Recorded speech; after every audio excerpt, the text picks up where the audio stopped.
Well, hiya, BookTube. Bill Ruttenberg here with the Ruttenberg Library. Wanted to come to you today with a tag, and this is a new tag that is going across BookTube. Just got going. It is the book acquiring tag, and I saw this tag over at James Holder's channel. He did a version of this, did a wonderful job with it. Go check out his channel, check out the video, and I'll leave the link to that down in the description below.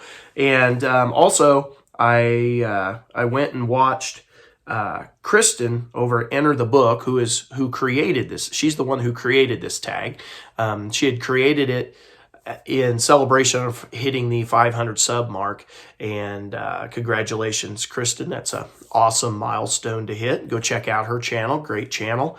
And so anyway, I just wanted to throw my hat in the ring and give my answers to some of these, and then see if I could maybe tag a couple people at the end. So without further ado, let's go ahead and get started. So the first question on this tag is, do you plan your book purchases ahead or impulse buys? And mine's kind of a combination of both. I do plan my purchases ahead when like around Christmas time, when I get, Christmas money. A lot of times that's what my family gets me. They'll give me some money to go spend. They'll get me some money to go spend on Amazon for books. And it's usually one of my favorite gifts of the year. And so I take that money, and then, I have a list of books that I have wanted, and I'll go and start trying to whittle down which ones I'm going to get with, however much money I've got. But I said it's both, because it's also impulse buys, because most of my shopping, other than at my birthday and Christmas, most of my shopping throughout the year is impulse buys based on the used bookstores that I go into, because you're limited to what they have on the shelves. And so as you're cruising through the shelf looking at all the titles, you're going to buy whatever title strikes your fancy at that point. A lot of times anyway. Sometimes your used bookstores will have some of those general titles that you see in every bookstore. So if I was looking for some of the classics, let's say like Jane Eyre or something like that, most used bookstores will have a copy of that in there. But a lot of times you never know what you're going to get, because those titles change all the time. And so for me, impulse buys is probably the bulk of my purchases. Question number 2. How do you decide what books to buy? And so for me, this is easy. I got some favorite genres that I love to read in. And if you follow the channel, Civil War is a huge one. American Revolution is a big one. Anything Lincoln, I usually will purchase as long as I don't have it already. And every once in a while, I purchase one I do have because I forgot. But when I decide what to buy, I try to buy in those favorite categories. I also try to expand into other areas, because I teach, and so I'm always trying to just expand my knowledge. And so I've tried to expand my book collection into areas that I don't have a lot of and I need to learn more about. So like I teach a world history class, the 8th period of the day, and I am primarily American history when you talk about my emphasis of what I've studied, what I know the best. And so when I got the world history class, there was a lot I wanted to learn. And so I started purchasing, titles here and there that dealt with those areas that I cover in my world history class. And so like during first semester, we were covering the Middle Ages. And so recently I purchased a couple books there. And also when I got into second semester, we started talking about the Renaissance and the Enlightenment and Reformation and those areas. And so I started buying some books there. So just some general knowledge, general histories of that, so that I could get better informed. So that is really a lot of how I decide what to buy. I also will pick up my favorite authors when they come out. Your John Grisham, your Joseph Ellis, H.W. Brands. I got a few authors that I always buy when I see them. And so that's how I decide what to buy. Oh, I probably should not leave out. I also, something else that really helps me decide what to buy is you guys out there on BookTube. I have done so much purchasing in the last 2 years of books that I would never have purchased any other time until I saw you guys on BookTube talking about them, and it piqued my interest. And I was like, well, it's not in my mainstream reading, but it does sound interesting, so why not? I picked up a title by Edith Wharton the other day from the free little library that we've got in my downtown area where I walk my dog every day, and I saw that sitting in there, and I remember somebody talking about her, so I picked it up. I'm going to give it a try. It's a small enough book that I'm not going to waste a ton of time just because of the size of it if I don't like it. But if I do, who knows? Maybe I've got a new author that I want to read more of. So anyway, let's move on to question number 3. What is your philosophy on where you shop? And then it's got a bunch of ideas here to kind of go along with it. But just to answer this initial part, what is your philosophy on where you shop? I shop where there's books. I don't care where I shop. I'm not a stick in the mud where I can only shop at one place. I shop everywhere. We go to Walmart to go shopping for food. I'm over in the book section while my wife's in the food section. We go to Target, I'm in the book section. We go to Barnes & Noble, I'm in the whole store. We go to, any of my used bookstores. We go to the community center. We go to, it doesn't matter where I'm at. I'm always looking for books. Dollar Tree, Dollar General. Doesn't mean I'm going to buy them all, but I'm always looking because you can always, there's always that chance you're going to find that diamond in the rough. I am not a snob when it comes to buying books. I don't care where I buy them. So anyway, the little subheadings were online versus in person. I prefer to buy in person if possible. Now, I have bought in the past quite a bit online, but over the last couple years of being on BookTube, it's led me to look for used bookshops a whole lot more than what I used to. And so I do the bulk of my purchasing in person now. Used to be probably more online, but now it's in person. They said large versus small, and I don't care the size of the store, the book chain, the retail store, whatever it is. I don't care if it's like a Barnes & Noble or if it's the, Books Revisited, a smaller bookstore that I go to a lot. I'll go to either one. If you got books, I'm there. Now, on the flip side of that, you do have to have prices that I can afford. And sometimes Barnes & Noble's a little too high. Even their clearance section is sometimes too high. So I do get a little picky when it comes to price because I can hold out on a book if it's $9 or $10 when I know if I just wait longer, I can get it for a couple bucks, $2 to $3. I am that cheap. They also said physical, digital, or audio. I prefer physical books, as you could see. I don't really read digital. I have nothing against digital. It's just not for me. I'm a hard copy kind of guy.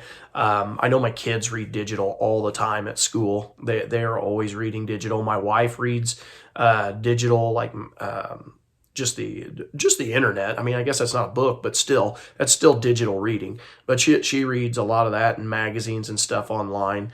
I don't have a problem with it. I mean, that's to each his own, but it's just not for me. And I've been asked that question in a couple of videos, the comments field. What do you think about Kindle? What do you think about, ebooks and stuff like that? I'm just not an ebook person.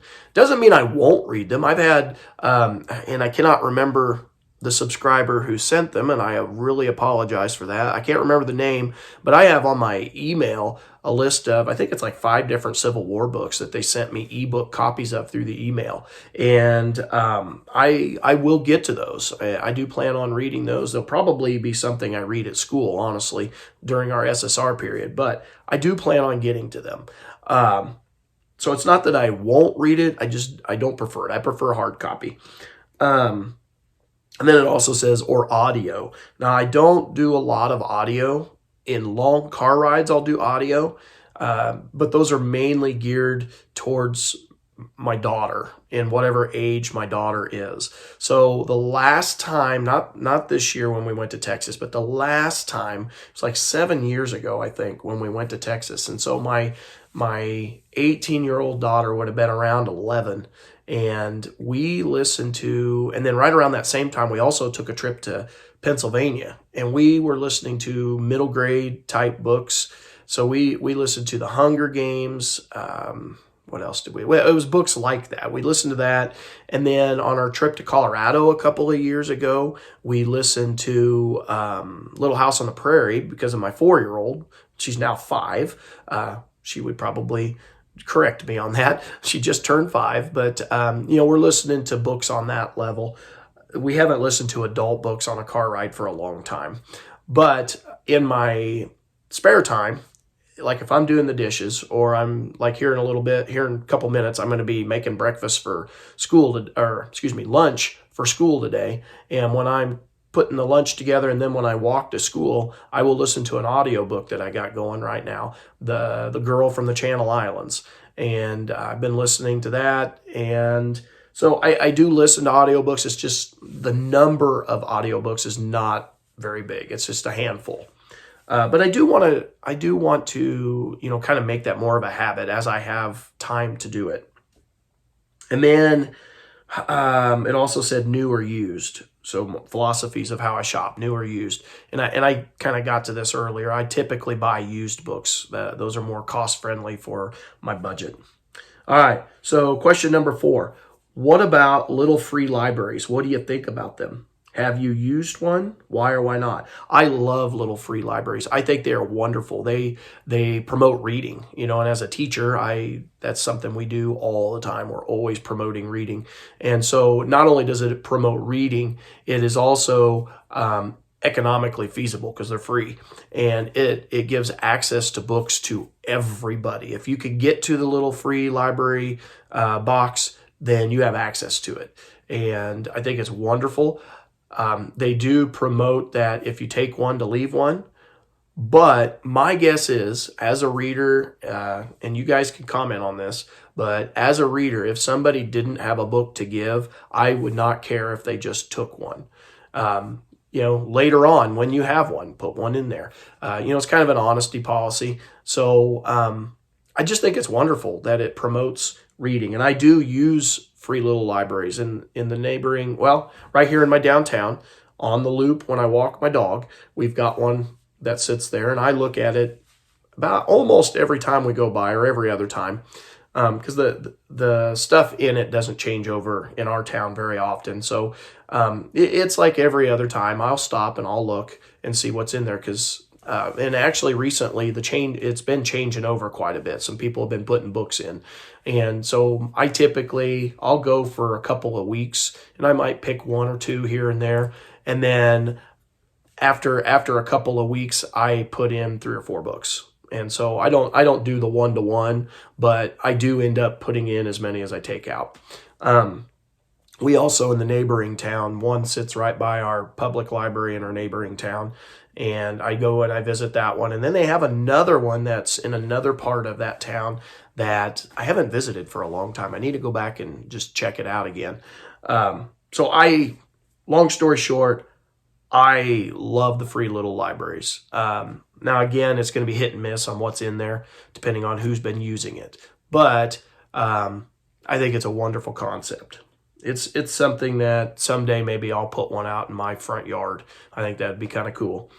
Number 5, how do you feel after acquiring a book? Do you share, like in a book haul or in a diary?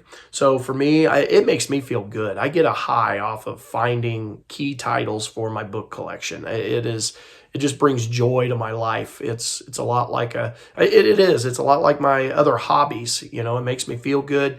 And I love to share my books. I share them. with my teachers at school. I got a couple of teachers I talk to about books all the time, and they bear with me, and they give me a open ear, and so I share with them all the time. I do book hauls every time I acquire. I usually wait till I get 4 or 5 of them built up before I do a book haul, but I like to do book hauls and show you guys what I found, or what people sent me, or what I bought. Let's see. So yes, I do like to share. Number 6, how do you feel looking at your books that haven't been read? Does it matter if it's currently a lot or a little? To me, I don't really care if it's a lot or it's a little. I can tell you right now, mine's always a lot. I'm always finding stuff that I want to read, and I'm a slow reader, so I don't get through them all that fast. And so the bulk of what you see back here, I haven't read yet. But I like that because it gives me options of what I can read, and I don't have to just read what's there. It doesn't bother me that I haven't read them. I know some people, it bugs them, and they have to, get through all of them. And to me, it doesn't bother me. These are some of my, my books are my showpieces in my house. I absolutely love them. I love being able to, if somebody's trying to study something and they're stuck on something to read, I love being able to go to my shelf and pull a book, whether I've read it or not, being able to pull it and say, hey, here's a title I have. That just brings me great, great joy. And there is a very, very calming feeling on those days when I have nothing to do, but I don't necessarily feel like reading. Maybe it's, maybe I'm just a little bit tired. I have a recliner that sits right over here across from these books, and it brings me joy to just sit in that recliner and stare at my bookshelves. It's just calming to me. Maybe not to everybody else, but it is to me. I love it. And I do that like on Sunday mornings when we're getting ready to go to church, and I'm waiting on my wife to get her makeup on, and my 4-year-old or 5-year-old and I are waiting on my wife to get ready, and I'll come in here and my 5-year-old will be chitter-chattering away, and I just sit there and stare at my bookcase while I'm listening to her. Brings calm and joy to my life. Question number 7. How do you decide what number of unread books is the right amount? I have no idea. If I like it, I buy it. It doesn't mean I have to read it immediately. So I don't really have an answer to that question. I don't know how to answer it. So I'll just move on. Number 8, do you have a TBR game or a process for reading them? I don't do a TBR game, but my process is, each month usually has a reading challenge or whatever on BookTube, or a different event that's happening. So like behind me, I've got Winter of the Worlds here. That was for March of the Mammoths. I've got a buddy read going right here with Robert E. Lee, A Life by Alan Gelzo. That's a buddy read. So a lot of times my buddy reads or the event that's going on BookTube will help determine what my TBR is.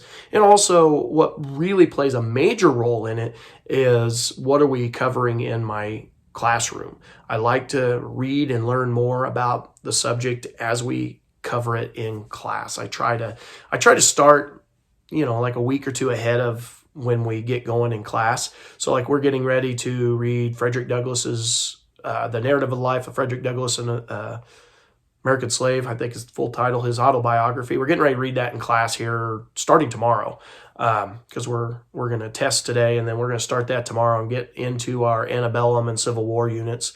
So I had been recently reading stuff on slavery, reading stuff on Frederick Douglass. Matter of fact, I've got this one right here, The Color of Abolition. That's going to go with what we're getting ready to cover in class.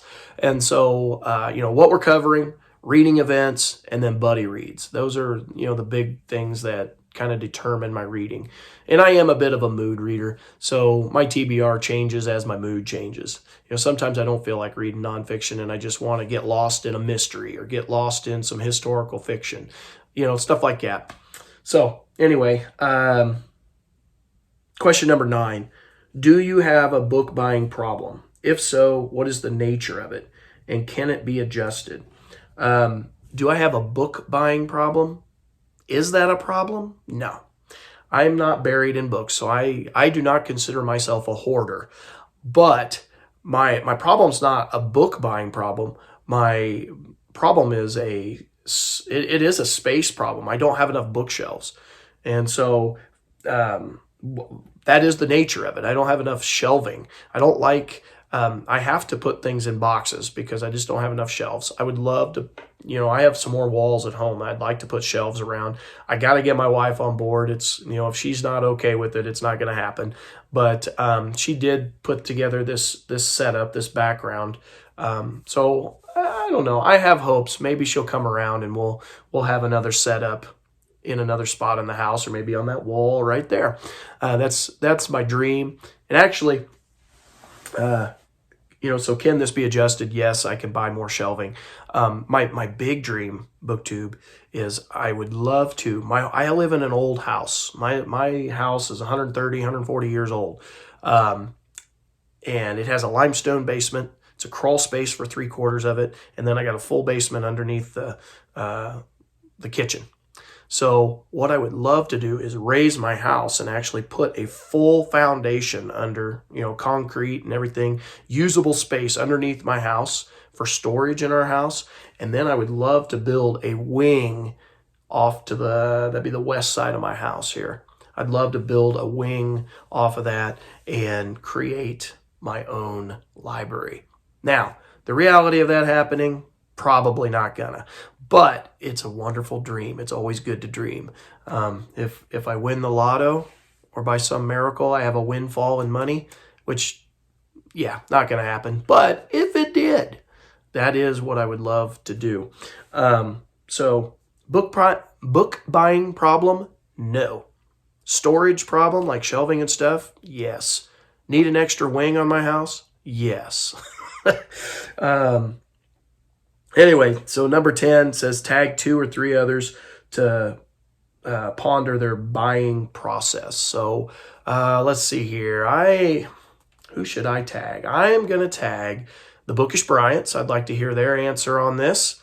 And second person, I'm very literary Carrie. I would like to hear her process on this. And if either one of you have been tagged on this, or you've already done it and I just don't realize it, I apologize. But that's who I'm going to tag. I'm going to tag Very Literary Carrie and the Bookish Bryants. And I'd love to hear what they have to say on this. Prompt number 11 is, know that you are awesome, just as you are. And being a book lover is amazing. And I would even go a step further. At school, you hear, oh, he's a nerd, he reads all the time. Well, you know what, BookTube? If you have that problem, you read all the time, and people call you a nerd, don't worry about it. Just be a nerd and own it. Own it. That's what I tell my kids at school. Don't be ashamed of it. Own it. There's nothing wrong with it. So I agree with prompt number 11. Being a book lover is amazing. So BookTube, again, this has been the book acquiring tag. It was created by Kristin over at Enter the Books in celebration of her 500 subs, and I saw it on James Holder's, and I'm about ready to go listen to Bryan at Bookish do his video. So I thank you for watching. I hope you have a wonderful, wonderful day. And until next time, BookTube, happy reading.